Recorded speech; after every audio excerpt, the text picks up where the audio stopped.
Hi, this week I want to talk about branding and a clever way to build a powerful brand.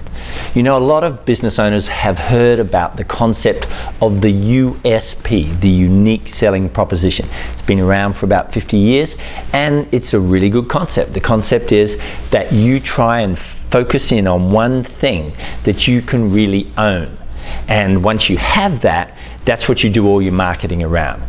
Now, what I found, and you know, we coach many entrepreneurs from many different industries.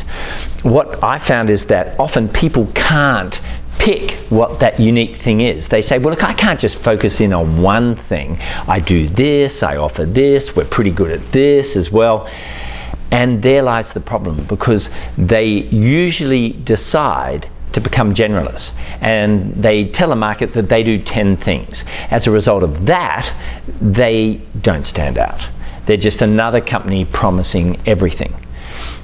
So what do you do if you can't focus on one thing because you offer so much more, and yet you don't want to be a generalist? What's the solution? Well, I think the solution is to copy Starbucks. We all know that Starbucks is one of the world's most successful companies. But have you ever looked at how Starbucks construct their brand? It's very clever.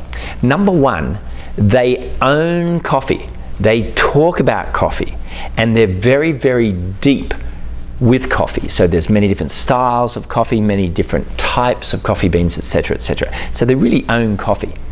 But if you walk into a Starbucks, you find an extraordinary thing. They offer a million other things. They offer salads, they offer meat dishes, they offer confectionery, candy, they offer chips, they offer drink machines. You can buy cups from them. There's just an endless array. Cakes, they offer cakes as well. Just an endless array of stuff that Starbucks sell as well. And maybe, I haven't looked at the figures, but maybe a really big chunk of Starbucks's revenue actually comes from non-coffee items. I'd be pretty sure that's the case. And certainly some of the higher margin stuff they offer would be non-coffee items. But everybody sees Starbucks as a coffee place. So maybe you can do the same thing. Maybe you can grab something you're really good at and tell everybody you're the specialist in that area, like Starbucks do. But more than tell everybody, really own it, really go deep on it. And then underneath that, also sell them all the other stuff as well. Now, note two things. Starbucks didn't just say we're good at coffee and offer two types of coffee. This strategy only works if you have mastery in this key area that you emphasize. If you just do it really averagely, then you're not going to get a brand around it. So number one, you have to go really deep on that one thing that you talk about. And number two, all the other things that you sell have to be related to that one thing. You know, Starbucks doesn't sell paint. Starbucks doesn't try and put furniture in there for sale as well.